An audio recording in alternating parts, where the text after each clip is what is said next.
حاملہ کے لیے ہر ماہ کے اعتبار سے کرنے والے کچھ اعمال ہیں، ہر ماہ کے اعتبار سے کرنے والے. اس کی ایک لسٹ عورتوں کے پاس ہونی چاہیے، ایک چارٹ کی صورت میں ہونا چاہیے. تو اس میں جو سب سے پہلے ماہ کرنے والے جو اعمال ہیں، اچھا دیکھیے اس میں ابھی آگے چل کر اس کی تفصیل آئے گی. سب سے پہلے ہم پہلے مہینے سے آغاز کرتے ہیں. پہلے مہینے ہر روز طلوع آفتاب سے پہلے 2 کھجوریں سورہ قدر پڑھ کر کھائے. دیکھیں ان چیزوں کا ابھی میرے پاس اتنا وقت بھی نہیں ہے، ورنہ کھجوروں کے بھی سارے اثرات جو ہے وہ بیان کیے جا سکتے تھے اس موقع پر، لیکن وہ آپ خود تلاش کریں، یا روحانی جو غذاؤں کے جو روحانی اثرات کے موضوع پر جو لیکچر تھا اس سے بھی استفادہ کریں. اس کے اندر یہ چیزیں بتائی گئی تھی کہ روزانہ طلوع آفتاب سے پہلے 2 کھجوریں سورہ قدر پڑھ کر کھانی، اور پھر جو چاہے اس کے بعد وہ ناشتہ کرے. اچھا اس پہلے مہینے میں جتنے بھی نمبر 2 جتنے بھی جمعرات آئیں اس میں سورہ یاسین، اور جتنے بھی جمعے آئیں اس میں سورہ صافات پڑھ کر اپنے شکم پر پھونک مارے. جتنے بھی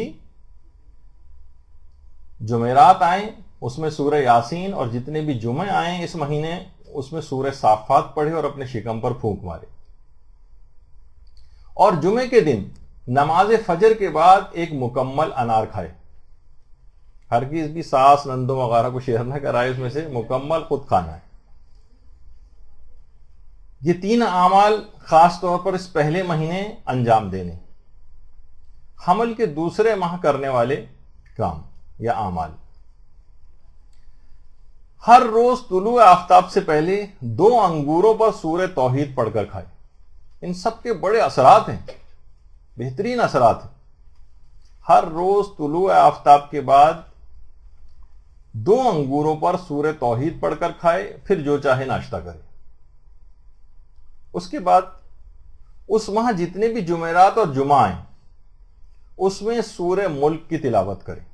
یہ دوسرے مہینے کے جتنے بھی جمعرات اور جمعے آئیں اس میں سورہ ملک کی تلاوت کرے، اور ہر جمعرات اور ہر جمعے کو 140 مرتبہ درود ما اجل و اجل فرجہم، اللہم صلی علی محمد و آل محمد و اجل فرجہم.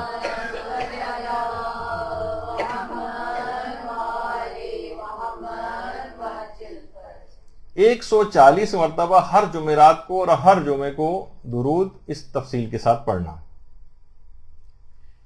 اس کے بعد حمل کا تیسرا مہینہ شروع ہوگا.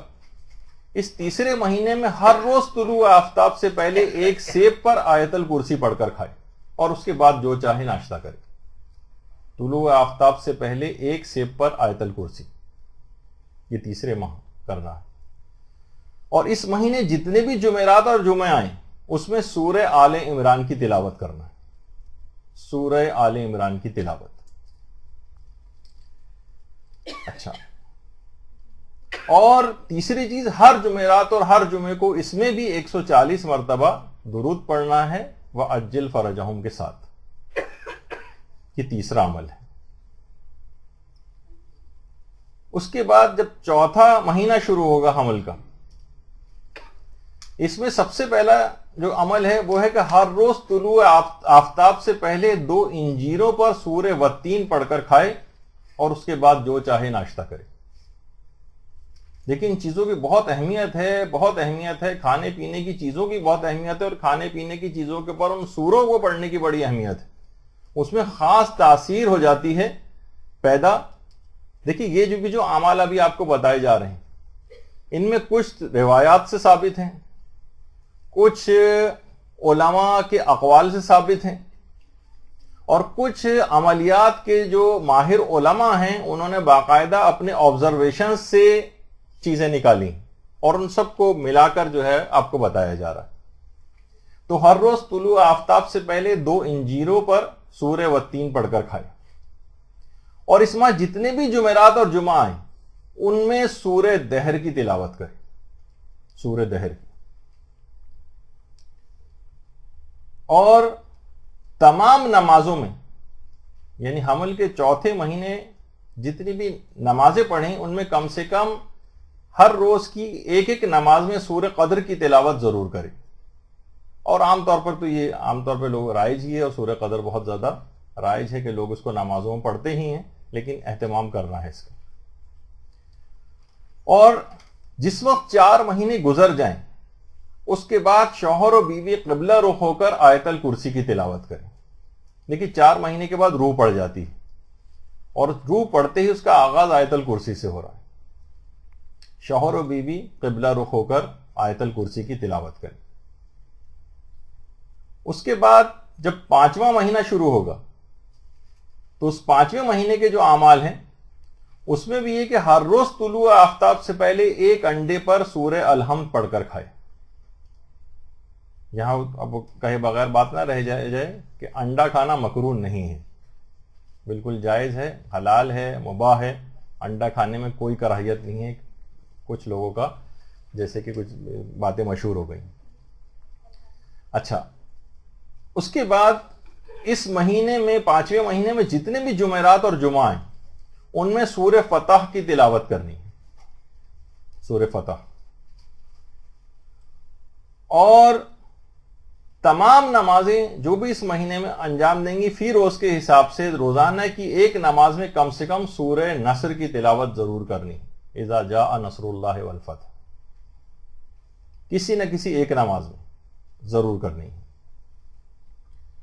5ویں مہینے اور اس کے بعد شوہر و بیوی بآواز بلند قرآن کی تلاوت کریں، یعنی اس کے بعد کے جتنے بھی دن گزریں گے وضع حمل تک شوہر و بیوی دونوں، اب کہا جاتا ہے کہ جب 5واں مہینہ شروع ہوتا ہے تو بچہ سننے کے قابل ہو جاتا ہے، بچہ سننے کے قابل ہو جاتا ہے، اب بآواز بلند تلاوت قرآن کرنی ہے۔ اب 6واں مہینہ شروع ہو رہا ہے، 6 مہینے میں ہر روز طلوع آفتاب سے پہلے ایک انار پر سورہ فتح پڑھ کر کھائے اور اس کے بعد جو چاہے ناشتہ کرے۔ اور اس مہینے جتنے بھی جمعرات اور جمعہ ہیں ان میں سورہ قدر کی تلاوت کرے، سورہ واقعہ کی تلاوت کرے، جتنے بھی جمعرات اور جمعہ ہیں ان میں سورہ واقعہ کی تلاوت کرے۔ اور رات کی کسی ایک نماز میں سورہ والتین کی تلاوت ضرور کرے، رات کی کسی بھی ایک نماز میں مغرب اور عشاء میں سے سورہ والتین کی تلاوت کرے، اگرچہ مکروہ ہے، اگر کسی کو یاد نہ ہو تو وہ دیکھ کر بھی پڑھ سکتی ہے۔ حمل کا جب 7واں مہینہ شروع ہو تو روزانہ ناشتے سے پہلے سورہ یاسین کی تلاوت کرے اور پھر اس کے بعد جو چاہے ناشتہ کرے۔ اور اس مہینے میں جتنے بھی جمعرات آئیں اس میں سورہ یاسین، اور جتنے جمعہ آئیں اس میں سورہ ملک کی تلاوت کریں، جتنے جمعرات آئیں ان میں سورہ یاسین، جتنے جمعہ آئیں ان میں سورہ ملک کی تلاوت کرنی، اور ہر جمعرات اور جمعے کو 140 مرتبہ درود وَأَجِّلْ فَرَجَهُمْ اس کو پڑھیں۔ اللہم صلی علی محمد۔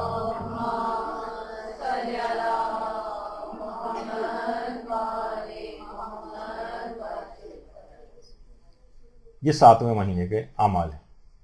اس کے بعد جب 8واں مہینہ شروع ہو تو 8ویں مہینے کے اندر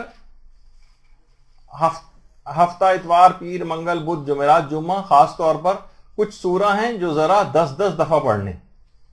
اچھا ظاہر ہے کہ بہت ہی زیادہ تھوڑی سی محنت ہے اس کے اندر بعض اوقات، کیونکہ دیکھیے ہفتے کو نماز فجر کے بعد 10 مرتبہ سورہ قدر پڑھنی ہے، اور اتوار کو نماز فجر کے بعد 10 مرتبہ سورہ والتین پڑھنی ہے، پیر کو نماز فجر کے بعد 10 مرتبہ سورہ یاسین پڑھنی ہے، منگل کو نماز فجر کے بعد 10 مرتبہ سورہ فرقان پڑھنی ہے، بدھ کو نماز فجر کے بعد 10 مرتبہ سورہ دہر پڑھنی ہے، اور ہر جمعرات کو نماز فجر کے بعد 10 مرتبہ سورہ محمد پڑھنی ہے، اور ہر جمعے کو نماز فجر کے بعد 10 مرتبہ سورہ صافات پڑھنی ہے۔ تو دیکھا جائے اس میں کچھ سورہ ایسے ہیں جو ذرا نسبتاً تھوڑی سی زحمت ہوگی، ذرا بڑے ہو جائیں گے، لیکن اگر پورے دن میں کر کے اس کو ڈیوائڈ کر کے پڑھ سکیں تو پڑھ لیں، ورنہ بالکل ممکن نہ ہو تو 3 دفعہ، ورنہ 1 دفعہ تو کم سے کم ضرور پڑھ لینا چاہیے بڑے سوروں کو۔ جو چھوٹے سورے ہیں وہ تو 10 پڑھنے میں اتنا وہ نہیں ہے، لیکن اگر واقعتاً عورت بہت انٹرسٹڈ ہے کہ میرے بچے کے اوپر بہت بہترین اس کے اثرات مرتب ہو، نیک اور صالح ہو، سارے فوائد اس کو جو ہے حاصل ہوں، تو وہ اس طریقہ کار کو اگر پورا کر لے تو بہت ہی زیادہ فائدہ اس کو حاصل ہوگا۔ یہ 8ویں مہینے کرنے کے اعمال ہیں۔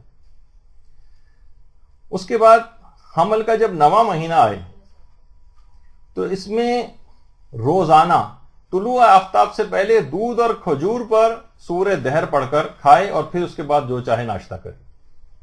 دودھ اور کھجور پر سورہ دہر.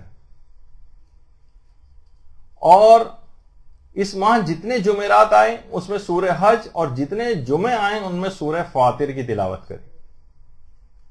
سورہ فاطر کی.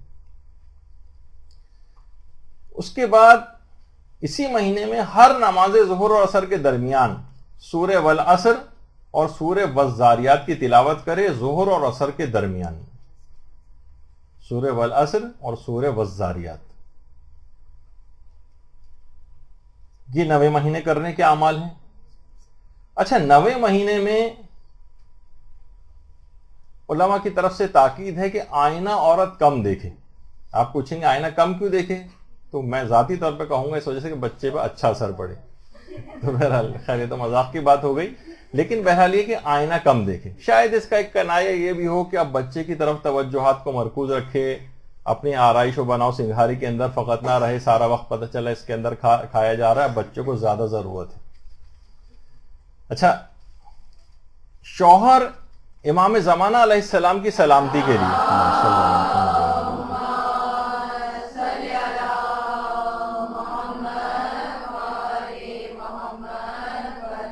ایک جانور قربان کروائے اور اس کے گوشت کا ایک حصہ یہ حاملہ بھی کھائے، اس کو کھلائے لا کر.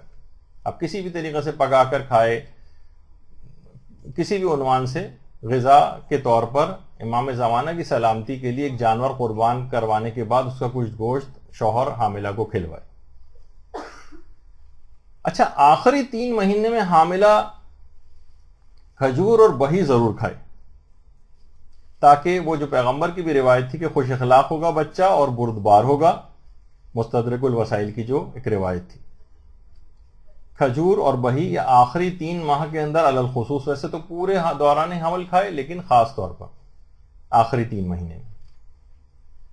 اور عمومی طور پر حاملہ اپنی غذا میں شہد کی مناسب مقدار رکھے، بہت زیادہ نہیں، بالکل مناسب مقدار، مثلا روزانہ 1 چمچی یا اس طرح سے شہد کھائے.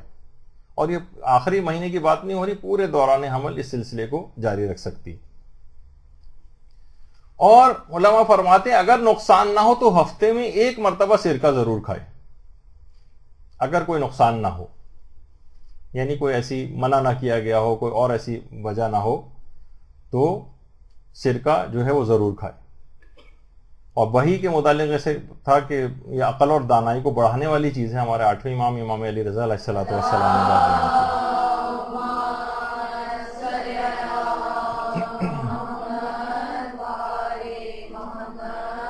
اور بہی کی خصوصیت یہ بھی ہے کہ یہ بینائی کو بھی تیز کرنے والی چیز ہے. اچھا، جو بھی غذائیں حاملہ کھائے کوشش کرے کہ وہ کم حجم ہو، والیوم میں ذرا کم ہو، لیکن غذائیت میں زیادہ ہو. عام طور پر یہ ہوتا ہے کہ وہ بہت کوانٹٹی کے اندر بہت زیادہ چیزیں لے لیتی ہے، جبکہ ان کی غذائیت اتنی نہیں ہوتی. جیسے کہ دیکھیے دودھ ہے، اس کو اپنی غذا میں رکھنا چاہیے. پیغمبر فرماتے ہیں کہ انبیاء کی غذا ہے دودھ. پھر کیلشیم کی جو کمی وغیرہ ہو رہی ہوتی ہے کہ نارمل جو آپ کی دیکھیے کیوں کیلشیم کے آج کل سپلیمنٹس لینے پڑ رہے ہیں. ایک تو ویسے ہی ڈائٹ میں ہمارے تقریباً دودھ نہ ہونے کے برابر ہو گیا. روزانہ جو ڈائٹری انٹیک اس کی وہ تقریباً 10 گلاس دودھ اگر پیا جائے تو اتنا کیلشیم آپ کے جسم میں آتا ہے جتنی ضرورت ہوتی. تو ظاہر 10 گلاس عام طور پہ تو کوئی پی نہیں سکتا ہے، نہ اس کی عادت رہی ہے، تو پھر وہ آپ کو سپلیمنٹس لینے پڑتے ہیں کیلشیم کے تاکہ کمی وغیرہ نہ ہو. اور ہر روز 21 مرتبہ بسم اللہ الرحمن الرحیم، رحمان اس میں اردو والے طریقے سے لکھ دیا گیا، لیکن روزانہ 21 مرتبہ بسم اللہ پڑھ کر چند دانے کشمش کے کھائے. کیونکہ یہ آپ کو پچھلی مرتبہ بات بتائی گئی تھی کہ کشمش کی خصوصیت یہ ہے کہ انسان کے باطن کو پاکیزہ بناتی، تاکہ یہ پیدا ہونے والا بچہ یہ پاکیزہ فطرت کا پیدا ہو. اچھا، خاص طور پر اس پورے زمانے حمل میں عورت کو چاہیے کہ وہ امام زمانہ علیہ السلام سے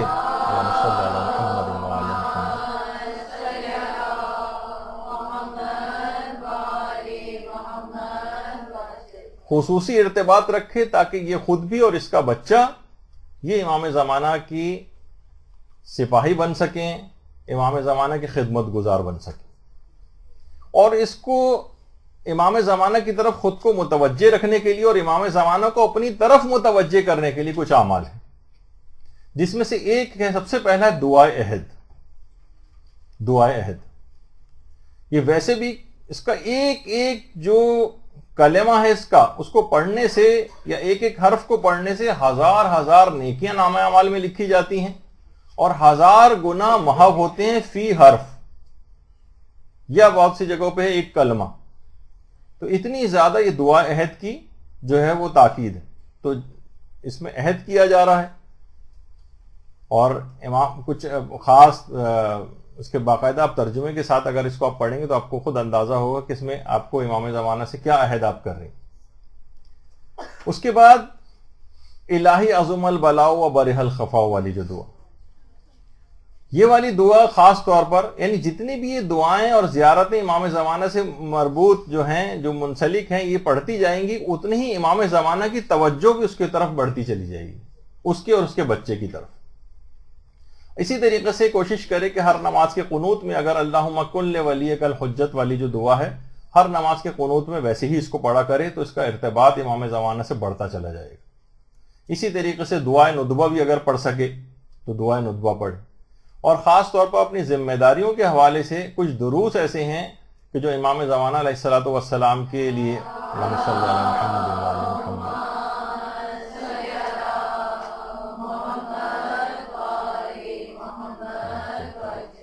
جس میں امام زمانہ سے کے سلسلے میں ہماری ذمہ داریاں بتائی گئی ہیں۔ ایک تو فضائل وغیرہ ہوتے ہیں، وہ تو ہر شخص کے کچھ نہ کچھ علم میں بھی ہوتے ہیں، لیکن آپ کو کرنا کیا ہے؟ زمانہ حمل گزرنے کے بعد اس بچے کو امام زمانہ کے سپاہی بنانے کے لیے اس کو کیا کرنا چاہیے؟ تو یہ تمام چیزیں ایسی ہیں کہ جو اس کا ارتباط امام سے بڑھائیں گی، اور جب یہ امام کے لیے چیز پڑھے گی، امام کو روزانہ سلام کرے گی، امام سے روزانہ عہد کرے گی، امام کے لیے روزانہ ندبہ کرے گی، روئے گی، اپنی ذمہ داریوں کا تعین کرے گی، تو خود بخود امام زمانہ علیہ السلام کی توجہ اس کی اور اس کے بچے کی طرف ہوتی چلی جائے گی، اور اس کے بعد دونوں کا سعادت مند ہونا کوئی مشکل کی بات نہیں۔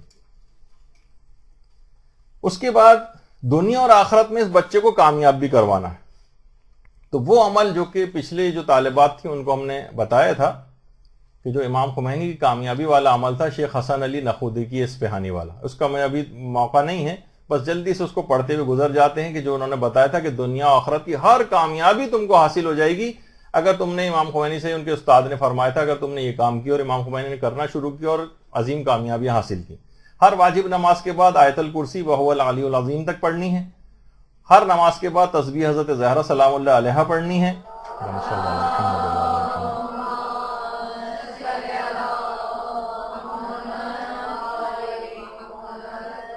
تین مرتبہ سورہ توحید پڑھنی ہے، اور 3 مرتبہ آخر میں تمام اعمال کو کرنے کے بعد 3 دفعہ درود پڑھنا ہے، اور 3 مرتبہ سورہ طلاق کی تیسری آیت کا آخری جز اور چوتھی آیت سورہ طلاق کی وَمَن يَتَّقِ اللَّهَ يَجْعَل لَّهُ مَخْرَجًا والی یہ پڑھنی۔ یہ ہر نماز کے بعد معمول بنا لے تو یہ عورت اور اس کا بچہ دنیا اور آخرت کی ہر کامیابی ان کو حاصل ہو جائے گی۔ اچھا، اب کچھ اعمال ایسے ہیں جن کے متعلق علماء فرماتے ہیں کہ یہ دوران حمل جو 9-10 مہینے کا جو پورا پیریڈ ہے، عام طور پر 9 مہینے کے اندر زیادہ تر پریگنینسیز نہیں ہوتی، ڈیلیوری نہیں ہوتی، بلکہ 10ویں مہینے میں ہوتی، یعنی اس لحاظ سے اگر ہم ہفتے کو کیلکولیٹ کریں کہ اس میں کتنے آئیں گے ویکس، تو تقریباً 40 ہفتے بنتے ہیں۔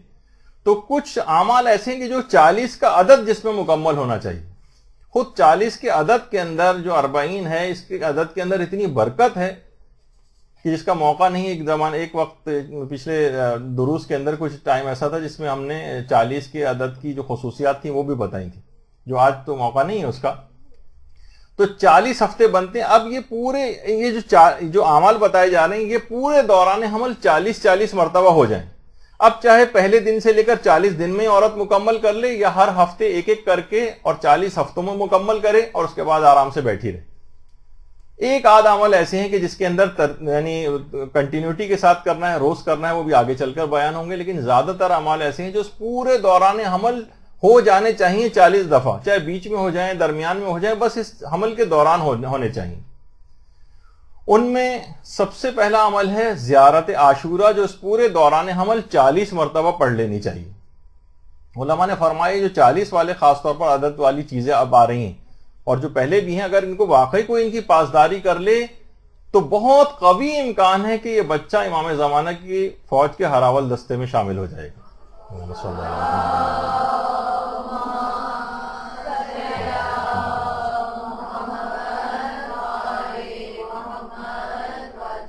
زیارت عاشورہ 40 دفعہ، اب چاہے تو ہر ہفتے ایک ایک کر کے 40 ہفتوں میں پورا کر لے۔ اور یہ جو زیارت عاشورہ ہے یہ 100 لعن اور 100 سلام والی، کیونکہ ایک ہفتے میں سمجھے ایک دفعہ پڑھنی ہے اس کو، تو 100 لعن اور 100 سلام کے ساتھ۔ اچھا دیکھیے، یہ جو زیارت عاشورہ یہ ہمارے پانچویں امام محمد باقر علیہ الصلوۃ والسلام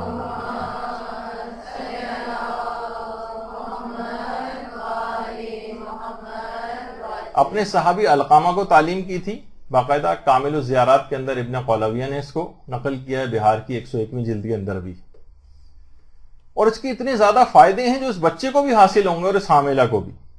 آیت اللہ شبیری زنجانی ماشاءاللہ سے حیات ہیں، قوم کے مراجع میں سے ایک ہیں۔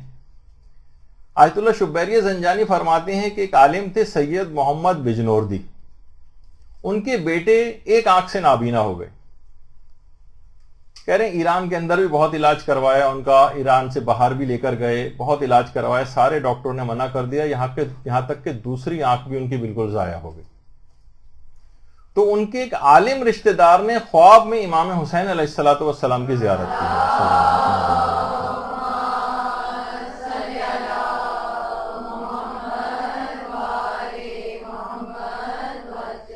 اور فرمایا کہ جو بھی زیارت عاشورہ پر مداومت کرے گا، یعنی ہمیشہ روزانہ اس کو پڑھتا رہے گا، اس کی آنکھیں ہمیشہ سلامت رہیں گی۔ اس لڑکے نے بھی پڑھنا شروع کیا، یہاں تک کہ اس کی جو ہر طرف سے مایوس ہو چکا تھا، اس کی دونوں آنکھوں کی بینائی واپس لوٹ آئی۔ تو اس سے پتہ چلا کہ زیارت عاشورہ کم سے کم یہ جو بچہ پیدا ہوگا اس کی آنکھیں بالکل صحیح سلامت رہیں گی آنکھوں کے لحاظ سے، یعنی اس کا ایک بڑا زبردست قسم کا اثر ہے جو کہ بیان ہوا ہے۔ اچھا، آیت اللہ بہجت ایک زیارت عاشورہ کے لیے ایک بات اور کہتے تھے کہ یہ زیارت عاشورہ حدیث قدسی کی ہے، یہ حدیث قدسی یا حدیث قدسی کی طرح ہے، بہت مجرب ہے زیارت عاشورہ۔ اور عرفاء میں سے جو شیخ رجب علی خیاط گزرے وہ فرماتے تھے کہ میں مرتے دم تک زیارت عاشورہ کو ترک نہیں کروں گا، نہیں چھوڑوں گا، کیونکہ مجھے عالم معنی یا عالم روحانیت سے اس بات کی وصیت کی گئی ہے کہ ہمیشہ زیارت عاشورہ پڑھتے رہو۔ عالم روحانیت سے باقاعدہ شیخ رجب علی خیاط کو وصیت کی گئی کہ ہمیشہ زیارت عاشورہ پڑھنا، اور باقاعدہ وہ جو امام کی ملاقات میں سید رشتی کا واقعہ بہت زیادہ مشہور ہے، اس میں امام زمانہ علیہ السلام نے 3 دفعہ فرمایا تھا اللہم صلی علی محمد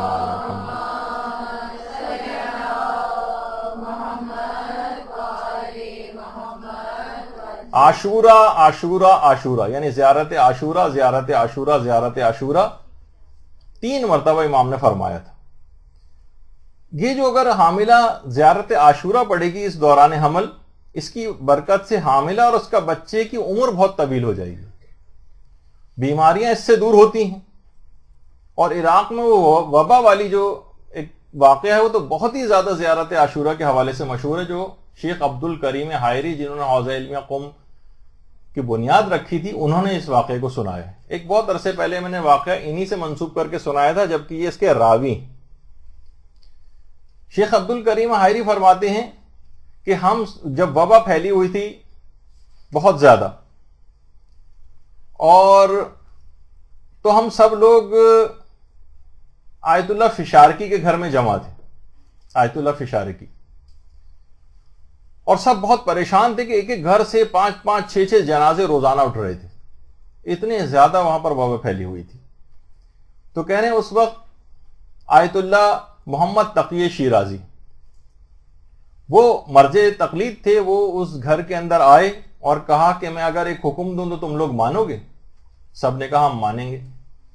کہا کہ اگر تم سب لوگ 40 دنوں تک زیارت عاشورہ پڑھو تو اس مصیبت یہ والی مصیبت دور ہو جائے گی اور اس کا ثواب اگر تم امام زمانے کی والدہ نرجس خاتون کو ہدیہ کرو.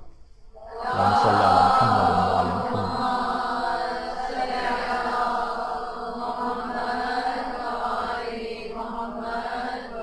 اب مساجد کے اندر، گھروں کے اندر، ہر جگہ زیارت عاشورہ پڑھنا شروع ہوئے، فوراً ہی شیعہ گھرانوں سے تمام اموات ہونا بند ہو گئی.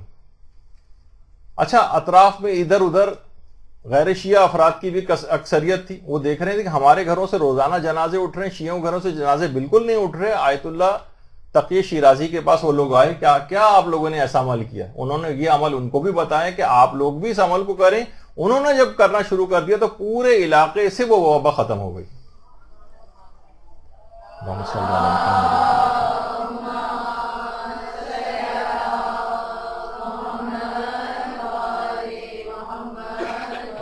تو دیکھیے، امام حسین علیہ السلام کی جو زیارت ہے، یہ زیارت عاشورہ، اس کو فقط اس طرح سے نہیں پڑھنا چاہیے کہ بس جس طرح سے کوئی مفاد کو حاصل کرنے کے لیے بس ہم نے پڑھا، اس کے بعد اس کو چھوڑ دیا، گناہوں میں فسق و فجور کے اندر زندگی ویسے ہی گزارتے رہے. بس ہمیں تو ایک وقتی مفاد لینا تھا اور وہ مفاد پورا ہو جائے تو پھر ہمیں زیارت عاشورہ یا امام حسین سے معاذ اللہ کوئی اتنا زیادہ سروکار نہیں عملی زندگی میں. جب بھی باقاعدہ اس قسم کے نعرے اور بینر لوگوں نے بنائے ہیں کہ اگر کوئی شخص گناہ کرتا ہے، اس کے معنی یہ ہے کہ خدا حافظ امام حسین. عام طور پہ لوگ کہتے ہیں نا کہ بھائی امام حسین کو خدا حافظ ہم کہہ رہے ہوتے ہیں، سوگ بڑھا رہے ہوتے ہیں. اب اس کے بعد ہر قسم کے گناہ اور گانے اور موسیقی اور فلمیں جو ہیں اس رات کو چلنا شروع ہو جاتی ہیں. تو گناہ کے معنی یہی ہیں کہ آپ امام حسین کو خدا حافظ کہہ رہے ہیں. تو زیارت عاشورہ یہ کچھ اب اس کو یہ نہیں کہ صرف وقتی فائدہ لینا ہے، بلکہ نہیں، اس کو اب مسلسل گناہوں سے اپنے آپ کو بچانا ہے تاکہ وہ برکت جو زیارت عاشورہ سے حاصل ہوئی ہے وہ مسلسل چلتی رہے. دوسرا عمل جو 40 جس کا میں عدد پورا ہو جانا چاہیے وہ یہ ہے سورہ یاسین. 40 مرتبہ پورے دوران حمل سورہ یاسین کو 40 اناروں پر پڑھ کر کھائے. یعنی فی ہفتہ سمجھے ایک انار کے اوپر سورہ یاسین پڑھے اور اس پورے انار کو کھا جائے. یعنی سمجھیں کہ ایک ہفتے میں ایک انار کھانا ہے اس کو سورہ یاسین پڑھنے کے بعد. کیونکہ اتنا زیادہ دیکھیں اس کا ثواب اور فائدہ بھی کہ پیغمبر فرماتے ہیں ایک مرتبہ بھی جو سورہ یاسین پڑھ لیتا ہے تو اسے 10 بار ختم قرآن کا ثواب دیا جاتا ہے. بہت سی جگہوں پہ 12 بار مرتبہ ختم قرآن کا تذکرہ بھی. ایک دفعہ سورہ یاسین پڑھے گی 12 ختم قرآن کا اس کو ثواب ادا کیا جائے گا. اور ہمارے پانچویں امام محمد باقر علیہ الصلوۃ والسلام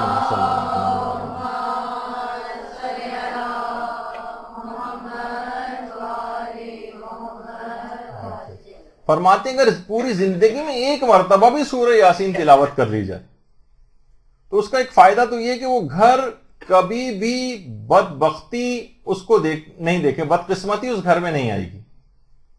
وسواس کی بیماری سے وہ لوگ محفوظ ہو جائیں گے اور کبھی کوئی سخت بیماری اس کو نہ لگے گی. یعنی اگر یہ حاملہ سورہ یاسین پڑھتی رہے گی تو کسی بھی سخت اور بڑی بیماری سے یہ اور اس کا بچہ محفوظ ہو جائیں گے.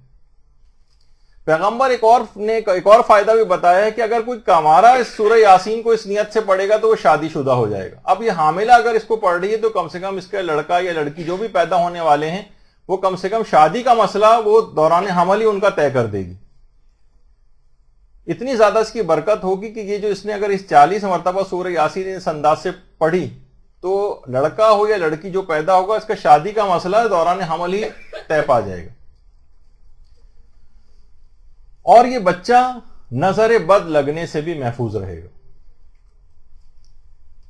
اور ایک اور بہت بڑا فائدہ سورہ یاسین کا یہ ہے کہ پیغمبر اسلام کی زیارت نصیب ہونے کا امکان بہت زیادہ بڑھ جائے گا.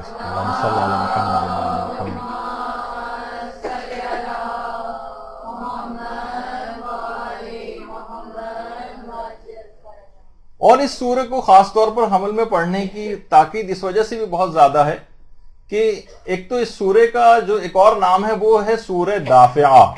سورہ دافعہ یہ ہر قسم کے مصیبتوں، بلاؤں، پریشانیوں کو دفع کرنے والا سورہ ہے. اس کا نام ہی ہے دافعہ.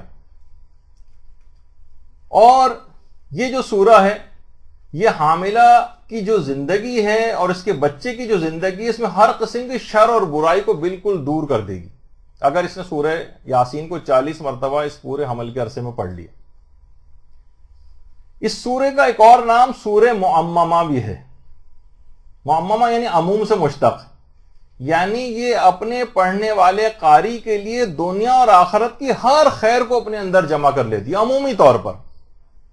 سورہ یاسین کی اتنی زیادہ تاکید اسی وجہ سے آئی ہے، اور خاص طور پر زمان حمل میں پڑھنے کی، کہ دنیا اور آخرت کی ہر خیر اس حاملہ اور اس کے بچے کے لیے جمع ہو جائے گی اگر اس نے 40 مرتبہ اس کو پڑھ لیا.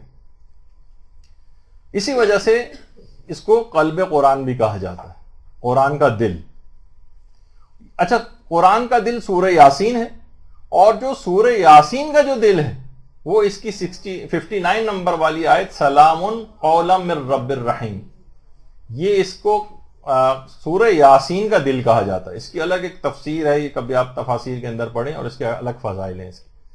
تو سورہ یاسین جو قلب قرآن ہے، اس کو پڑھنے کا فائدہ یہ ہوگا کہ یہ حاملہ اور اس کا بچہ، اس کے جو ظاہری قلب اور ان کا جو باطنی قلب ہے، یہ بالکل پاک اور پاکیزہ رہے گا. ظاہری قلب بھی اور باطنی قلب بھی. اور آیت اللہ مرشی نجفی کو باقاعدہ امام زمانہ علیہ الصلوۃ والسلام نے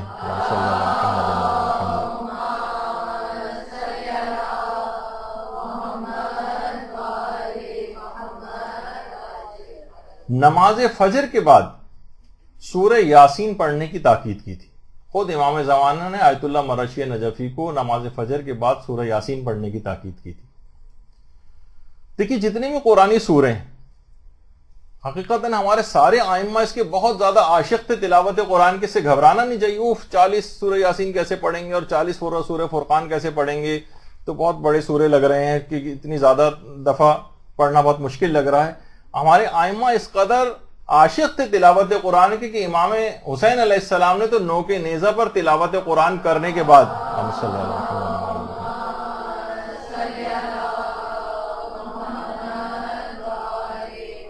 قرآن سے اپنے شغف، اپنی محبت اور اپنے عشق کا اظہار کیا تھا.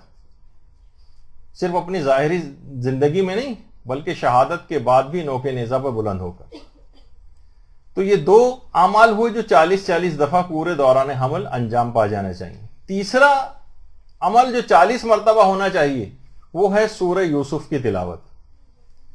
لیکن سورہ یوسف کی تلاوت 40 سیبوں پر، یعنی فی ہفتہ ایک سیب پر سورہ یوسف پڑھے اور اس کے بعد اس کو تناول کرے.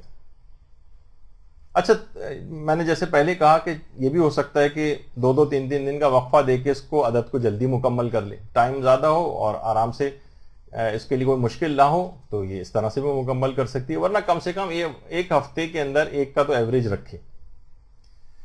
اس کا ایک فائدہ یہ ہوگا کہ اس کا جو بھی پڑھنے والا ہوتا ہے، روز قیامت وہ حضرت یوسف کی مانند حسین بنا دیا جائے گا. اب یہ اس کو پڑھنے والی جو حاملہ ہے اور اس کا جو بچہ ہے، کہ میدان قیامت میں ان کا حسن بے پناہ ہو جائے گا. ایک فائدہ یہ ہوگا. دوسرا فائدہ جو اس دنیا کے اندر بھی ہوگا وہ یہ کہ یہ حاملہ اور اس کا بچہ حضرت یوسف کی مانند گناہوں سے پاک دامن رہیں گے. ایک فائدہ یہ ہے اس کا. اور خاص طور پر شوہر و بیوی میں اگر لڑائی جھگڑا اگر بہت زیادہ ہوتا ہو اور اس کو رفع کرنا مقصود ہو، تو یہ دونوں شوہر اور بیوی ظاہر ریئلائز تو کرتے ہیں کہ بار بار لڑائی جھگڑا ہو رہا ہے، یہ دونوں اپنے پاس سورہ یوسف کو لکھ کر اپنے جسم کے ساتھ رکھیں، سورہ یوسف کو. تو انشاءاللہ ان کے درمیان جو لڑائی جھگڑا ہے وہ دور ہو جائے گا. سورہ یوسف کو لکھ کر اپنے ساتھ رکھنا. تو یہ اس پورے دوران حمل 40 دفعہ ہو جانا چاہیے. پھر اس کے بعد جو 40 کا عدد پورا ہونا چاہیے وہ ہے زیارت جامع کبیر. یہ 40 مرتبہ ہو جانے چاہیے، یعنی وہ ایک ہفتے میں ایک کا حساب. اور بڑی والی زیارت جامع کبیرہ یا کبیر. اچھا دیکھیے، امام زمانہ علیہ السلام کی تو بہت ساری زیارتیں ہیں. اللہم صلی علی محمد.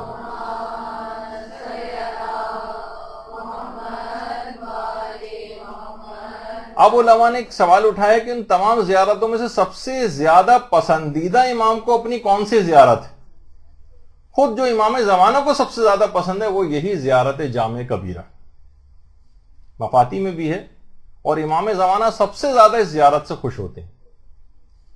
روز بھی چاہیں تو اس کو پڑھ سکتے ہیں، ضرور نہیں کہ صرف 40 دن تک پڑھیں، روزانہ پڑھتے چلے جائیں۔ اور زیارت جامع کبیرہ کی جو باقاعدہ علماء نے تو شرح اور تفاسیر کے اندر وہ تفاسیر بھی لکھی۔ اچھا، اس زیارت کو اگر کوئی شخص پڑھتا ہے تو گویا اس نے تمام معصومین کی زیارت پڑھ لی، تمام معصومین کی زیارت کا ثواب اس کو ملتا ہے۔ شاید اس وجہ سے بھی امام زمانہ سب سے زیادہ اسی زیارت سے خوش ہوتے ہیں، کیونکہ اس میں سارے، صرف ان کی بات نہیں ہوتی، سارے معصومین کی زیارت اس زیارت کے نتیجے میں ہو جاتی ہے۔ علامہ مجلسی نے باقاعدہ ایک سچے خواب میں امام رضا علیہ الصلوۃ والسلام کی زیارت کی تھی،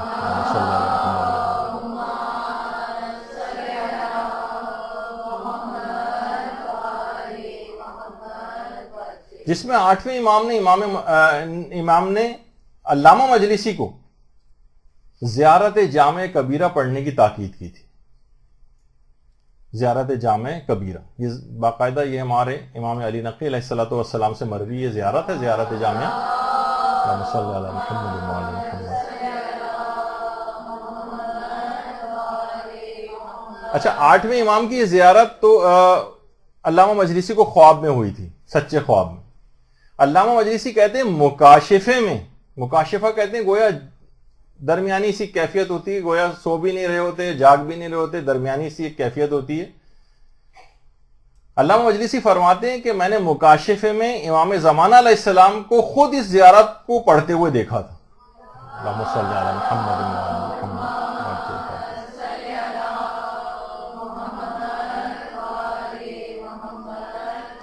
فرماتے ہیں کہ میں نے دیکھا کہ امام زمانہ اس زیارت کو پڑھنے میں مشغول ہیں، اور اس زیارت کو جب امام نے ختم کیا تو امام نے ایک جملہ فرمایا، کیا خوب زیارت ہے۔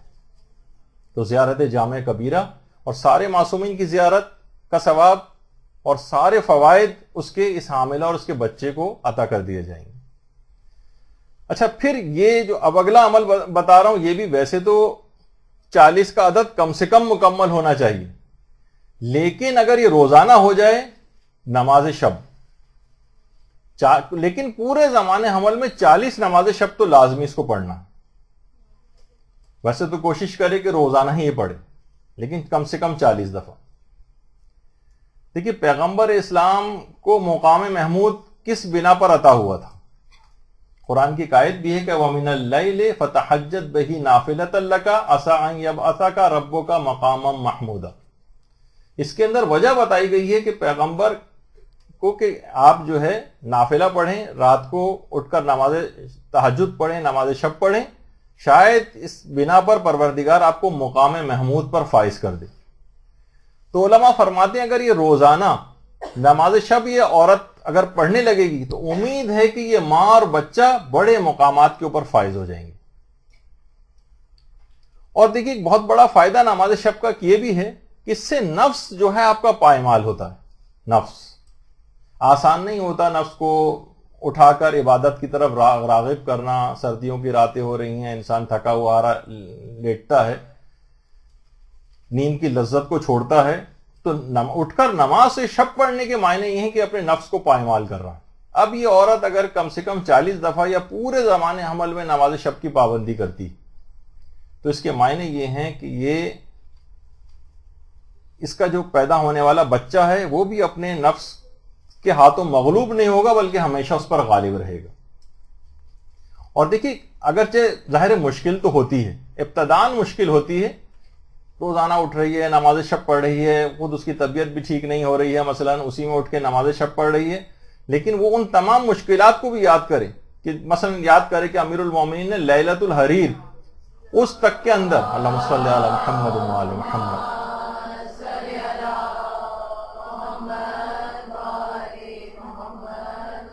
صفین کے اس میں لیلۃ الحریر کے متعلق کہا جاتا ہے کہ امیر المومنین نے 523 لوگوں کو تہ تیغ کیا تھا۔ 523 کتنے زیادہ مولا تھکے ہوئے تھے، لیکن اس رات کو بھی نماز شب کو ترک نہیں کیا تھا۔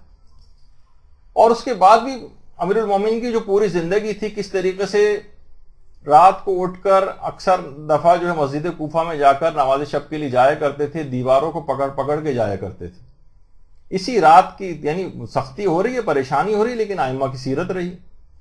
امام حسین علیہ السلام نے زیارت نے باقاعدہ شب عاشور حضرت زینب سلام اللہ علیہ کو وصیت کی تھی، اللہم صلی علی محمد و علی محمد،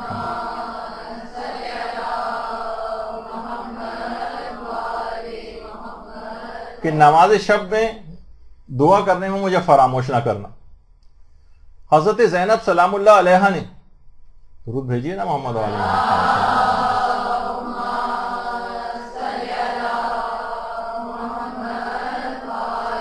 قید و بند کی کتنی صعوبتوں میں شام غریبہ تک میں نماز شب کو جو ہے انجام دیا، اور اسی طریقے سے حضرت زہرا سلام اللہ علیہ نے بھی تمام سختیوں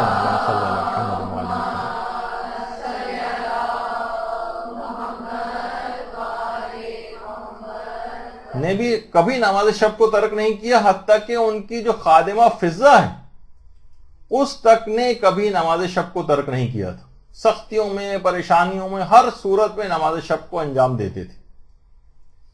تو دیکھیے اس کا پڑھنے کے نام، اس کو نہ پڑھنے کے معنی یہ ہیں، علماء فرماتے ہیں کہ اس سے توفیقات سلب ہو جاتی ہیں، بدبختی کی علامت ہے کہ اگر کوئی شخص نماز شب نہیں پڑھتا۔ اور علماء یہ بھی کہتے ہیں کہ دیکھیے ہر نیک عمل کا ثواب مقرر ہے سوائے نماز شب کے، نماز شب کا ثواب مقرر کیا ہی نہیں گیا، یہ بالکل مخفی ہے، پروردگار جتنا چاہے دیتا چلا جاتا ہے، تو نماز شب کو بالکل ترک نہیں کرنا چاہیے۔ آیت اللہ بروجردی باقاعدہ فرماتے تھے، آیت اللہ حسین بروجردی آیت اللہ کوچانی کے متعلق فرماتے تھے کہ اتنے زیادہ نماز شب کے پابند تھے کہ ہر نماز شب کے قنوت میں دعائے ابو حمزہ صومالی پڑھا کرتے تھے، ہر نماز شب کے قنوت میں، پتہ نہیں شاید 2.5 پارے کے برابر دعا ابو حمزہ صومالی۔ 40 مومنین کے لیے اسی طرح سے دعا، بہت سے لوگ یہ بھی کہتے ہیں بھائی 40 مومنین کے نام تو ہمیں یاد ہی نہیں ہوتے، چند ایک پہ اکتفا ہو سکتا ہے نہیں ہو سکتا، تو یہ طریقہ کار بھی کیا جا سکتا ہے کہ آپ قنوت میں ایک فہرست لے کے اپنے سامنے رکھ لیں، اس میں دیکھ کر بھی 40 مومنین کے نام لیتے رہیں، اور اس میں اپنے بچے کا بھی اگر نام لکھ لے تو ان دعاؤں کے اندر، تو یہ بہت ہی زیادہ بہترین ہوگا اور تربیت کی امور کے اعتبار سے بہت زیادہ اس کا فائدہ ہوگا۔ اچھا، ایک اور فائدہ یہ ہوگا کہ اس حاملہ اور اس کا جو یہ بچہ ہے ان کی عمریں بہت طویل ہو جائیں گی۔ نماز شب کی بہت خصوصیت ہے کہ عمر کو بڑھاتی ہے، جب بھی ہمارے سارے مراجع کرام اور علماء کرام کی عمریں کافی زیادہ ہوتی ہیں اور نیکیوں کی توفیق حاصل ہوتی۔ اچھا، یہ بچہ جو ہے، بچہ ہوگا، لڑکا ہوگا یا لڑکی ہوگی، یہ خوبصورت بھی پیدا ہوں گے اگر دوران حمل نماز شب کی پابندی کسنے کی، رزق جو ہے وہ بہت زیادہ ان کا وسیع ہوگا، اور کتنی ہی سختیاں کیوں نہ ہو، خود امام خمینی کی سیرت میں ملتا ہے کبھی بھی نماز شب کو ترک نہیں کرتے تھے، خواہ سفر میں ہو، کسی بھی طرح کی مشکل ہو، نماز شب ضرور پڑھتے تھے۔ اور خود ابھی اسی عرصے پہلے آیت اللہ وحید خراسانی بھی جب گئے تھے تو مسجد نبوی میں بھی 11 رکعت نماز، پوری نماز شب جو ہے وہ وہاں پر پڑھی تھی۔ تو حالانکہ وہ ریاض الجنہ وغیرہ میں اتنا وقت بھی نہیں دے رہے ہوتے ہیں، لیکن بہرحال آغا نے اس طرح سے پڑھی۔ 11 رکعت نہ پڑھ سکے تو 3 رکعت پڑھے، 3 رکعت بھی نہ پڑھ سکے تو کم سے کم 1 رکعت ضرور پڑھے، چلتے پھرتے بھی پڑھی جا سکتی ہے، اور نماز عشاء کے فوراً بعد بھی پڑھی جا سکتی ہے۔ سارے مسئلے مسائل بھی آپ کو اس سلسلے میں بتائے جا چکے ہیں۔ پھر ایک اور چیز جو 40 کا عدد مکمل ہونے کے لحاظ سے، وہ ہے کہ کم سے کم اس پورے عرصے میں 40 مرتبہ دعائے توسل ضرور پڑھیں، یعنی ایک ہفتے میں 1 مرتبہ دعائے توسل، روز بھی پڑھے تو کیا کہنا، اور پور بالکل یقین ہو اس کو۔ دیکھیے ائمہ معصومین سے توسل یہ ایک ایسی چیز ہے کہ شیخ عباس قمی جو صاحب مفاتی ہیں، یہ فرماتے، بلکہ ان کے متعلق ملتا ہے کہ ان کا بیٹا ایک مرتبہ شدید بیمار ہو گیا، بالکل لا علاج، ڈاکٹروں نے بالکل جواب دے دیا۔ اچھا، تھوڑے سے اس لحاظ سے مزاج کے اعتبار سے انہوں نے اسی وقت ایک کپ منگوایا یا ایک گلاس، اور اس کے اندر اپنی انگلیوں کو گھمایا اور کہا کہ اس کو اب شفا مل جائے گی، اسے پلا دو۔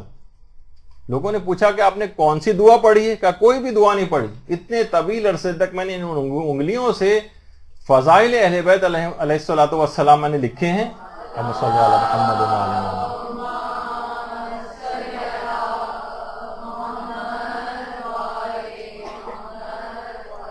اتنا طویل عرصے تک فضائل اہل بیت لکھنے کے بعد بھی اگر ان کے اندر شفا کی کیفیت پیدا نہ ہو تو میں ان انگلیوں کو کٹوا کے پھینک دوں گا. تو آپ نے دیکھا کہ بہرحال تو ایک وسیلہ چھوڑیے، دعائے توسل کے اندر تو 14 وسیلے جو ہے وہ جمع ہو جاتے ہیں.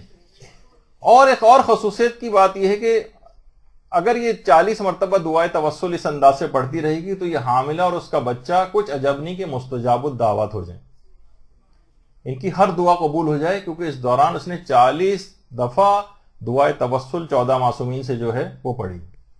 اسی طریقے سے جس میں 40 کا عدد مکمل ہونا چاہیے وہ 40 دعائے کمیل،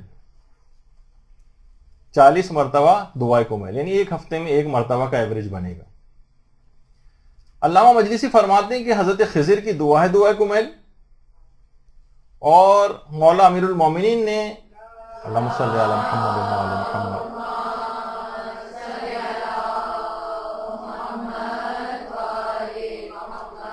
کمیل ابن زیاد کو یہ تعلیم کی تھی. ہر شب جمعہ اس کو پڑھا جاتا ہے.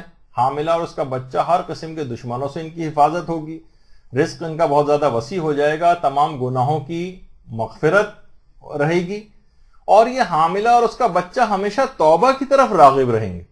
دعائے کمیل کو دوران حمل پڑھنے کا فائدہ ہے.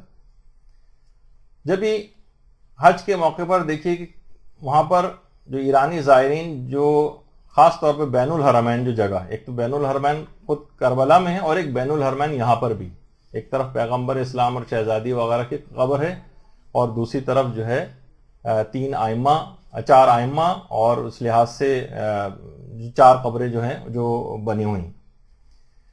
تو 6 معصومین تو سمجھیں یہیں پر ہیں. تو اس بین الحرمین میں بیٹھ کر وہ لوگ اس کو تمام دعاؤں میں سے دعائے کمیل کا انتخاب کیا گیا ہے، تو وہ وہاں پر پڑھی جاتی ہے. اور حتیٰ کہ مراجع تک آیت اللہ دست غیب دعائے کمیل باقاعدہ ان کا پروگرام ہوا کرتا تھا، اور اس کی بہت سی شرحیں جو ہیں وہ بھی لکھی گئی ہیں دعائے کمیل وغیرہ کی. تو اس کو بھی اس لحاظ سے پڑھنا چاہیے کہ اس کے پیغامات کیا ہیں، فقط عربی کے اندر پڑھتے ہوئے نہ جائیں. خاص طور پر اس دعا کو امیر المومنین نے شب 15 شعبان تعلیم کیا تھا کمیل کو، اور مسجد بصرہ کے اندر یہ دعا تعمیل ہوئی تھی، تعلیم ہوئی تھی مسجد بصرہ میں. اور یہ بھی حیرت انگیز بات ہے کہ کمیل نے فقط ایک دفعہ سن کر ہی اس پوری دعائے کمیل کو حفظ کر لیا تھا. بچوں کو بھی چاہیے کہ جو ہے ان کو دعائے کمیل زبانی جو ہے یاد ہونی چاہیے. تو بہرحال دعائے کمیل 40 کا جو عدد ہے یہ اس دوران حمل پورا ہو جانا چاہیے. اسی طرح سے 40 مرتبہ دعائے عہد، دعا عہد 40 مرتبہ، جس میں وہ والی دعا ہے جس میں زانوں پر ہاتھ مارا جاتا ہے اور بیعت کے الفاظ جو ہے وہ پڑھے جاتے ہیں. اچھا، پچھلے جتنے بھی اعمال بتائے گئے ہیں ان میں تو سب میں تھا کہ ہر ہفتے کا ایک ایوریج بنا لیں، جلدی بھی پڑھ سکتے ہیں، ایک ساتھ بھی پڑھ سکتے ہیں. لیکن دعا عہد کے متعلق علماء یہ کہتے ہیں کہ اس میں گیپ نہ دیں، اس میں مسلسل اس کو پڑھیں، پہلے دن سے لے کر 40ویں دن تک مسلسل پڑھتے ہوئے جائیں. اس میں گیپ نہیں دینا چاہیے دعا عہد میں. اور اس میں گویا حاملہ یہ کہتی ہے کہ یہ عہد میری طرف سے ہے، میرے والدین کی طرف سے ہے، میری اولاد کی طرف سے ہے، میرے نسل کی طرف سے. تو اس پہ خصوصیت اس دعائے عہد کے بہت زیادہ اس کو فائدے حاصل ہوں گے. اور یہی وجہ ہے کہ امام زمانہ بھی یہ بات بیان فرماتے ہیں کہ اگر ہمارے شیعہ اللہم صلی علی محمد و علی محمد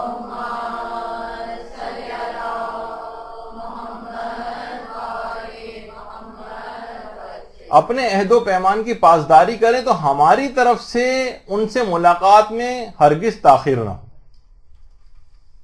اور حقیقی معرفت کے ساتھ بہت جلد ہماری معرفت ان کو اور زیارت ان کو نصیب ہو جائے گی، بہت جلد.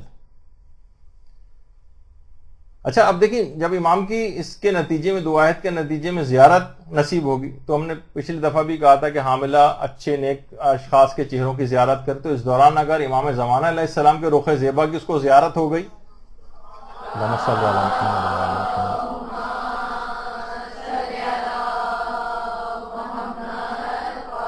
تو اس سے بہتر کیا نتیجہ اور اثر اس کا ہوگا. دعا عہد کا جو بہترین وقت ہے اس کے متعلق علماء یہ کہتے ہیں کہ وہ نماز فجر کے بعد ہے، اس وقت اس کو پڑھا جائے۔ اسی طرح سے جس میں 40 کا عدد پورا ہونا چاہیے اس میں ایک ہے زیارت آل یاسین، یہ بھی 40 ہفتوں کے اندر اس کو مکمل کر لینا چاہیے۔ اور یہ زیارت خود امام زمانہ علیہ السلام کی توقیع میں محمد حمیری کو امام نے تحریر فرمائی تھی، اور اس زیارت کی برکت سے حاملہ اور اس کے بچے کو بہت امکان ہے کہ زیارت امام زمانہ علیہ السلام نصیب ہوگی۔ اللہم صلی علی محمد۔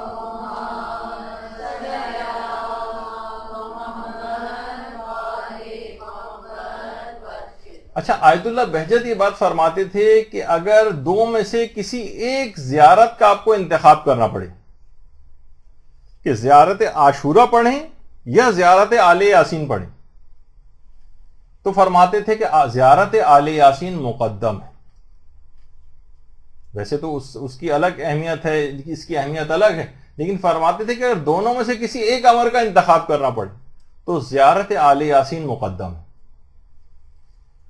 اور فرماتے تھے کہ آیت اللہ عبد الکریم کشمیری کہتے تھے کہ روزانہ 1 گھنٹہ کم سے کم ہر شخص کو چاہیے کہ خلوت میں گزارے، اور اس خلوت کے اس ٹائم کو جس طرح سے بھی چاہے یاد خدا میں گزارے، البتہ اس کے اندر زیارت آل یاسین ضرور ہونی چاہیے۔ دیکھیں، عرفانیات اور بڑے مقامات کو حاصل کرنے کے لیے زیارت آل یاسین، اور سب سے زیادہ تمام زیارتوں میں مجرب ہے کہ جس زیارت کو پڑھنے کے نتیجے میں سب سے زیادہ لوگوں کو زیارت امام نصیب ہوئی ہے وہ زیارت آل یاسین ہے۔ سب سے زیادہ اس زیارت کو پڑھنے کے نتیجے میں امام کی زیارت نصیب ہوئی ہے لوگوں کو۔ تو یہ ہوئی ایک بات، یہ بھی 40 کا عدد اس کا مکمل ہو جانا چاہیے۔ اس کے بعد اگلا جو عمل ہے وہ ہے 40 بار حدیث قصہ، 40 مرتبہ کا عدد پورا ہو جانا چاہیے۔ ایک حدیث قصہ فی ہفتے کے اعتبار سے پڑھ لی جائے۔ آیت اللہ شیخ عبد الحسین خراسانی فرماتے ہیں کہ توفیقات معنوی کے خزانے دستیاب ہو جاتے ہیں اس شخص کے لیے کہ جو پابندی سے حدیث قصہ پڑھتا رہے۔ اور اگر دوران حمل، فرماتے ہیں آیت اللہ عبد الوحید خراسانی کہ اگر دوران حمل 3 مہینے تک مسلسل یہ حدیث قصہ اس نے پڑھ لی، مسلسل یعنی ایک دن کے گیپ کے بھی بغیر، ویسے تو یہ ہے کہ فی ہفتہ کے اعتبار سے پڑھے، لیکن فرماتے ہیں ایک فائدہ حاصل کرنے کے لیے خاص فائدہ، کہہ رہے ہیں اگر 3 ماہ میں مسلسل اس نے اس کو پڑھا حدیث قصہ کو، تو بغیر کسی زحمت کے اور دل سے اس کو نماز شب پڑھنے کی توفیق حاصل ہو جائے گی۔ عام طور پہ ہوتا ہے نا نماز شب کے لیے بڑا مشکل سے پڑھا جاتا ہے، یعنی بغیر ہر قسم کی زحمت سے آزاد ہو جائے گی، اور انتہائی شوق اور رغبت کے ساتھ یہ نماز شب پڑھنے کی عادی بن جائے گی۔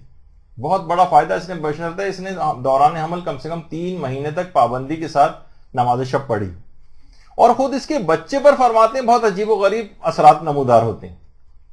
اور تجربہ کیا ہے ان عورتوں نے جنہوں نے خاص طور پر اس عمل کو کیا ہے، کہ وہ بھی فرماتے ہیں کہ بچپن سے لے کر جوانی تک اب اس کا بچہ ہے جو پیدا ہوگا یہ ہمیشہ نماز شب کے اول وقت میں بیدار ہونے والا ہو جائے گا، یعنی نماز شب کا جو افضل وقت ہے، افضل وقت نماز فجر سے پہلے والا جو ہوتا ہے، اور یہ نماز شب کے پابند ہو جائیں گے۔ اور خود ماؤں نے اس بات کا تجربہ کیا ہے کہ افضلیت جو 3 مہینے تک اس کو پڑھتی رہتی ہیں، کہتی ہیں کہ جس وقت نماز شب کا اول وقت آتا ہے اس وقت بچے کی جو پیٹ میں موومنٹ اور اس کی ککنگ ہے، جو پاؤں مارتا ہے وہ ماں کے شکم پر، وہ بہت زیادہ نماز شب کے اول وقت کے اندر بڑھ جاتی، بہت زیادہ، اور وہ بچہ بہت زیادہ اس بات کا عادی بن جائے گا۔ اس کے بعد جب یہ بڑا بھی ہوگا تو نماز شب کے وقت فضیلت کے اندر بیدار ہونے والا ہو جائے گا، اور اسے کبھی نماز شب قضا نہیں ہوگی۔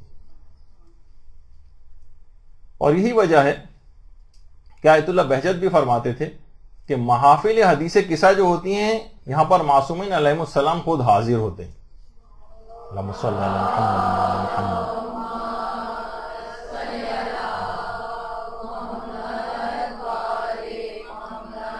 اور محافل حدیث قصہ میں فرماتے تھے کہ خود امام زمانہ علیہ السلام بھی شرکت کرتے ہیں۔ اللہم صلی علی محمد۔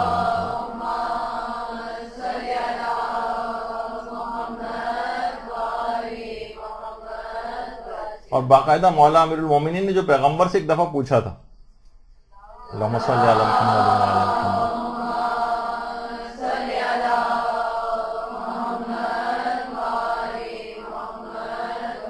کہ پروردگار عالم کی طرف سے اس واقعے کی کیا فضیلت ہے، حدیث قصہ والا جو واقعہ ہے.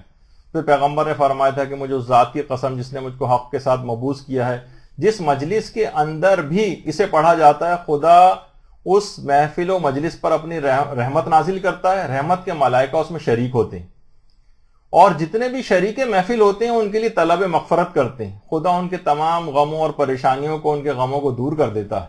یہ سن کر مولا نے فرمایا تھا کہ خدا کی قسم ہم اور ہمارے شیعہ ہی دنیا اور آخرت میں کامیاب اور سعادت مند ہیں. اللہم صلی علی محمد وعلی محمد.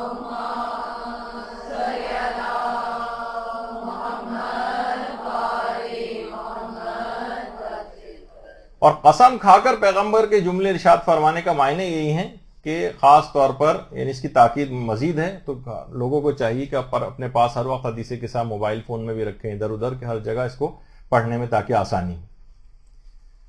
اچھا، آیت اللہ گل پائگانی ہمیشہ سے بالکل جوانی ہی کے دور یا بالکل جس وقت درس خارج بہت اول سے دیتے تھے، ہمیشہ سے ہر مشکل کے حل کے لیے حدیث قصہ کی تلاوت کی بہت زیادہ تاکید کرتے تھے. کہتے تھے ہر مشکل کے حل کے لیے حدیث قصہ پڑھو، آیت اللہ گل پائگانی. اور آیت اللہ سید محمد رضا بہاؤالدینی جو عملیات کے بہت بڑے عالم گزرے ہیں، وہ فرماتے تھے کہ صدام نے جس وقت ایران عراق جنگ ہو رہی تھی تو مختلف شہروں پر بہت ہی زیادہ خطرناک بمباری شروع کر دی تھی، اور اطلاع ملی تھی کہ مختلف علاقوں پر صدام جو ہے وہ بمباری کر رہا ہے اور اس کا قم پر بھی بمباری کرنے کا ارادہ ہے. تو لوگ پریشان ہو کر آقا سید محمد رضا بہاؤالدینی کے پاس آئے، عملیات کے آپ بہت بڑے ماہر ہیں، توسل کریں معصومین سے، کوئی حل نکالیں اس کا کہ قوم کے اوپر بمباری اگر ہوئی تو معصومہ قوم کا روضہ بھی یہاں پر ہے، اس کو بھی نقصان پہنچے گا اور سب اہل قوم کو. تو فرماتے ہیں آقا رضا بہاؤالدینی کہ میں نے تمام معصومین سے توسل کیا تو مجھے حضرت فاطمہ زہرا سلام اللہ علیہا کی طرف سے اللہم صلی علی محمد وعلی محمد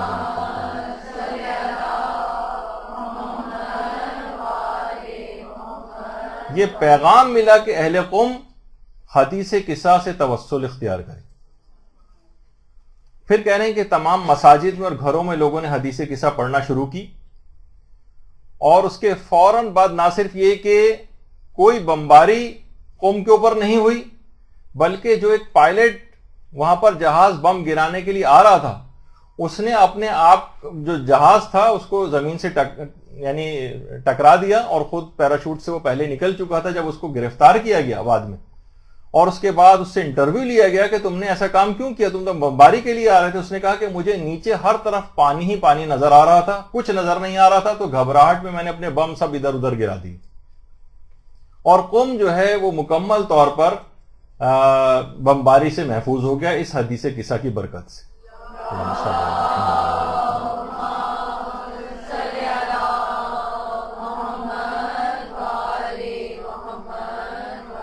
البتہ یہ جو حدیث قصہ ہے اس کو خاص آداب کے ساتھ پڑھنا چاہیے. آقا سید محمد رضا بہاؤالدینی فرماتے تھے کہ اس کو مغربین کے بعد پڑھیں، سب سے زیادہ بہتر ہے. اس کے آداب میں سے کہ اس کو نماز مغربین کے بعد پڑھا جائے، ویسے کسی بھی وقت پڑھ سکتے ہیں، اور کئی افراد جمع ہو کر اس کو پڑھیں. ایک آدمی بھی پڑھ سکتا ہے، اکیلی حاملہ بھی پڑھ سکتی ہے، لیکن ایک محفل سی گھر میں منعقد کر لیں، چند گھر کی عورتیں ہی جمع ہو جائیں، اور حدیث قصہ کو پڑھنے سے پہلے 41 مرتبہ درود پڑھیں، 41 دفعہ.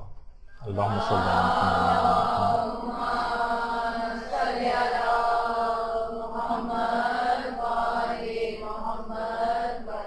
اور اگر ممکن ہو تو حاضرین حدیث قصہ کو حدیث قصہ پڑھنے کے بعد کھانا بھی کھلایا جائے، اور قبلہ رخ ہو کر حدیث قصہ کو پڑھا جائے، اور انتہائی مؤدب ہو کر خشوع و خضوع کے ساتھ حدیث قصہ کو پڑھا جائے. اور آیت اللہ بہجت کے استاد آیت اللہ علی آقا قاضی فرماتے تھے کہ جس وقت حدیث قصہ پڑھی جائے اس موقع پر عود بھی جلانی چاہیے، خوشبو، خاص خوشبو ہے، اس کو جلایا جائے جس وقت بھی حدیث قصہ پڑھی جائے. اور بچوں کو صرف تلاوت قرآن نہیں، وہ تو اپنی جگہ پر ہے، یا قرآن کو حفظ کرانا نہیں، بلکہ حدیث قصہ کو بھی حفظ کروانا چاہیے. ہمارے مولانا غلام علی وزیری صاحب جو ہیں ان کو بھی حدیث قصہ زبانی یاد ہے. اکثر مسجد کے اندر جب بھی وہ یہاں پر پڑھتے تھے پہلے تو وہ ہمیشہ حدیث قصہ کو زبانی پڑھتے تھے. تو بچوں کو بھی حدیث قصہ زبانی یاد ہونی چاہیے. اس کا ایک فائدہ خاص طور پہ بچوں کے حوالے سے کہ وہ بچے کہ جن کی زبان میں لکنت ہے، جو ہکلاتے ہیں، اسٹیمر کرتے ہیں، ان کو حدیث قصہ بار بار اگر پڑھوائی جائے تو ان کی ہکلاہٹ کا مرض دور ہو جاتا ہے حدیث قصہ کو بار بار پڑھوانے سے. اور کہا جاتا ہے کہ اتنی بابرکت جو ہے محفل اس کی ہوتی ہے کہ اس میں شریک جو افراد ہوتے ہیں ان کی عقل کے اندر بھی بہت زیادہ برکت پیدا ہو جاتی ہے. عقل میں برکت کے معنی میں اس سے پہلے بتا چکا ہوں کہ پھر عاقل شخص کبھی کوئی گناہ نہیں کرتا. اور خاص طور پر اس محفل میں عرفا نے خاص خوشبو اٹھتی ہے اس محفل سے جہاں حدیث قصہ پڑھی جاتی، جس کی خوشبو کو عرفا نے محسوس کیا ہے. حتیٰ کہ فرشتے آسمان سے اس خوشبو کو سونگھنے کے لیے زمین پہ آتے ہیں حدیث قصہ کی، جو جس موقع پہ وہ پڑھی جاتی.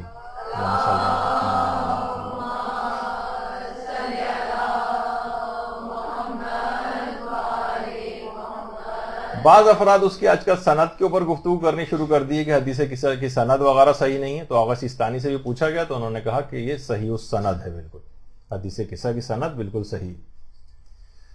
اچھا، پھر اس کے بعد جو 40 کا عدد جس میں پورا ہو جانا چاہیے وہ ہے 40 غسل جمعہ وہ انجام دے. اچھا، اس کا مطلب یہ ہے کہ یہ تو کیونکہ صرف جمعہ ہی کے دن انجام دیے جائیں گے تو 40 جمعے اگر اس دوران آئے تو ایک بھی جمعہ سمجھیں اس کو چھوڑنا نہیں اور غسل جمعہ ضرور کرنا.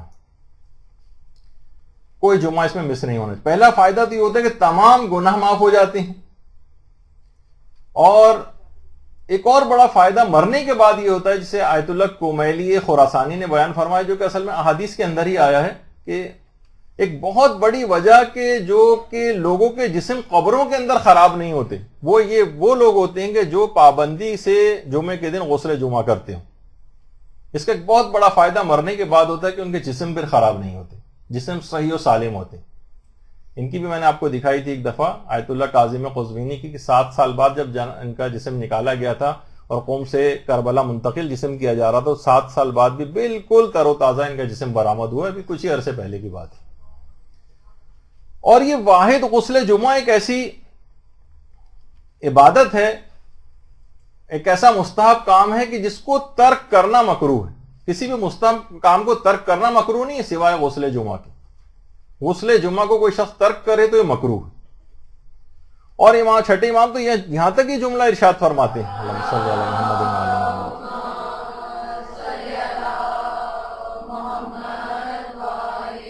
کہ جو عمدن جان بوجھ کر غسل جمعہ کو ترک کرے اسے چاہیے کہ وہ استغفار کرے.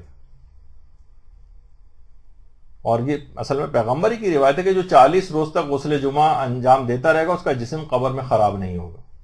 اور ایک جمعے سے اگلے جمعے تک کے تمام ہم و غم اور بلائیں اس کی دور ہو جاتی ہیں. یعنی اگر یہ ہر غسل جمعہ کو ہر جمعے کو انجام دیتی جائے گی تو ایک جمعے سے دوسرے جمعے تک میں جتنی بھی پریشانیاں اس کے اور اس کے بچے کے لیے آنے والی ہوں گی وہ ساری کی ساری ہم و غم اور تمام بلائیں اور پریشانیاں دور ہو جائیں گی. اور اس طرح پورا زمانہ حمل جو 40 ہفتوں والا اس طرح کا ہوگا بہت اطمینان اور سکون کے ساتھ گزرے گا. پورا پیریڈ یہ حمل کا جو ہے اس کے اور اس کے بچے کے لیے بہترین قرار پائے گا. بہترین. تو یہ ایک الخصوص اس کے اندر بات ہے کہ جو کہ کرنی چاہیے. اس کے بعد ایک اور چیز ہے جو 40 کا عدد جس کا پورا ہو جانا چاہیے وہ ہے دعائے مجیر. آغا کفمی نے اپنی کتاب مصباح میں اس دعا کو لکھا ہے. اس کے علاوہ البلد الامین بھی جو کہ انہی کی کتاب ہے اس کے اندر بھی یہ ہے. اور یہ اس وقت دعا پروردگار کی طرف سے پیغمبر اسلام کو تعلیم کی گئی تھی جب پیغمبر مقام ابراہیم کے پیچھے نماز کو ادا کر رہے تھے اور باقاعدہ اسی وقت جبریل امین اس دعا کو لے کر آئے تھے. یہ گناہ یہ جو جتنے بھی ہم عام زندگی میں یہ گناہ جو ہم انجام دیتے ہیں یہ سارے کے سارے دعائے مجیر پڑھتے ہی معاف ہو جاتے ہیں. اور خاص جو اس کے دن ہیں پڑھنے کے وہ 13، 14 اور 15 رمضان ہے. یہ اگر کبھی اس دوران آ جائیں تو خاص اوقات دعائے مجیر پڑھنے کی ہیں، ورنہ عام دنوں میں بھی پڑھی جا سکتی ہے کسی بھی وقت۔ بیماریوں سے شفا ملتی ہے، اور قرض اگر ہے تو وہ ادا ہوتا ہے، تمام ہم و غم اور اندو جو ہیں وہ سارے دور ہوتے ہیں، گناہ کتنے بھی ہوں سب بخشے جاتے ہیں۔ روایتوں میں کہ خواہ ریگستان کے ذروں کے برابر بھی کیوں نہ ہوں اور درخت کے پتوں کے برابر بھی کیوں نہ ہو، تو دعائے مجیر کو پڑھنے سے بخشے جاتے ہیں۔ تو حاملہ کے لیے بہت ضروری ہے کہ اس دعا کو پڑھے۔ اس سے ایک فائدہ یہ ہوگا کہ اس کا اور اس کا جو بچہ ہے یہ توبہ کی طرف بہت زیادہ راغب رہیں گے۔ روح کو جلا بخشنے والی دعا کہلاتی ہے دعائے مجیر۔ اور 40 کا جو عدد ہے وہ یہ ہے کہ روزانہ 40 مرتبہ، سونے سے پہلے 40 مرتبہ تسبیحات اربع پڑھنا۔ ویسے تو ہر نماز کے بعد 30 مرتبہ پڑھنے کی نورانیت قلب کے لیے بڑی تاکید آئی، یعنی کوئی چاہے کہ اس کا قلب نورانی ہو جائے تو روزانہ نمازوں کے بعد 30 مرتبہ جو تسبیحات اربع اس کو پڑھے۔ اور نمازوں کے بعد چھٹے امام ہمارے جملہ ارشاد فرماتے ہیں اللہم صلی علی محمد وعلی محمد،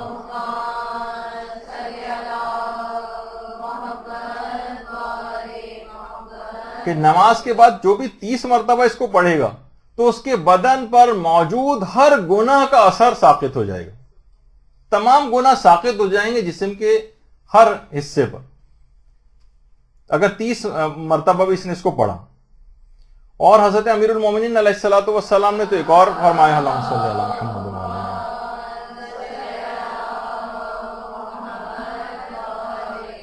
کہ اگر ہر نماز کے بعد 10 مرتبہ پڑھا تو اس کے پڑھنے کا فائدہ یہ ہوگا کہ وہ شخص جو اس کو پڑھ رہا ہے 10 مرتبہ نمازوں کے بعد اللہ کا سچا اور پکا دوست بن جائے گا، اور 1000 بلائیں اس کی دور ہوں گی، جس میں سے سب سے کم یہ ہے کہ اس دنیا میں مرتد ہونے سے بچ جائے گا، اور آخرت میں 1000 درجات اس کے لیے ذخیرہ کیے جائیں گے، جس میں سے صرف ایک یہ ہے کہ اس کو پیغمبر اسلام کا پڑوس اور ہمسائیگی جنت میں نصیب ہوگی۔ اللہم صلی علی محمد۔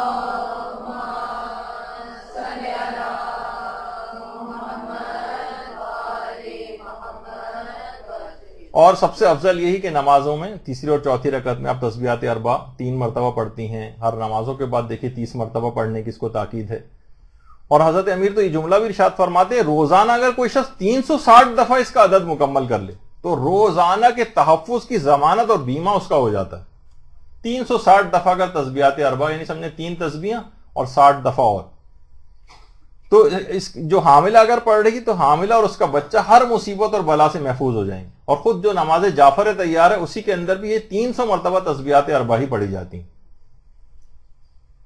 تو اس کی کتنی زیادہ اہمیت ہے، اور نماز واجب کے اندر بھی آپ نے دیکھا کہ اس کی کتنی زیادہ اہمیت ہے، بلکہ یہ ان مسائل میں سے ایک ہے کہ اگر کوئی شخص غلطی سے تسبیحات اربع پڑھنا بھول جائے تو احتیاط مستحب یہ ہے کہ 2 سجدے سہو انجام دے۔